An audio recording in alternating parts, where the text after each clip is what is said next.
Sakamakon yanke hukuncin zaben gwamnan jihar Kano da kotu ta a jiya, wani magidanci ya yanke jiki ya faɗi tare da rasa ransa. A jiya ne kotun da ke sauraron ƙararrakin zaben gwamna ta yanke hukunci game da shari'ar gwamnan jihar Kano. Shari'ar an gudanar da ita ne tsakanin gwamnan jihar Kano mai ci injiniya Abba Kabir Yusuf tare da ɗan takarar jam'iyyar APC a zaben da ya gabata, wato Dr. Nasiru Yusuf Gawuna.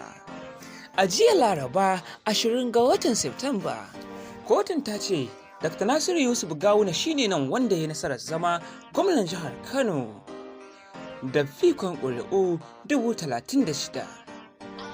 Tun da fari kotun ta rage ƙuri'u 160,000 cikin ƙuri'un da suka haura miliyan 1 na gwamnan jihar Kano Abba Kabir Yusuf. Bayan gudanar da wannan hukunci ne wanda bai yi wa 'yan jam'iyyar NNPP daɗi ba da kuma gwamnatin jihar Kano. Bayan yanke wannan hukunci ne wani magidanci mai suna Shehu Dokajin Sarkin Shanu a unguwar Yalwa da ke ƙaramar hukumar Birni a jihar Kano ya yanke jiki ya faɗi. Bayan yanke jikin nashi ya faɗi a jiya ne yau da safe Allah ya masa rasuwa, kamar yadda abokin mamacin ya tabbatar wa da jaridar amintacciya. Matashiyar da ta sanar da abin da ya faru mai suna Yusra ta bayyana mana yadda hakan ta kasance. Yau ya rasu. To misali, me dalilin da ko kenan? Wannan sakamakon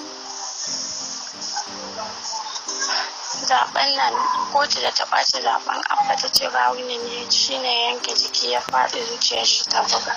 A jiya ne. Jiya Laraba kenan. Ko me sunansa?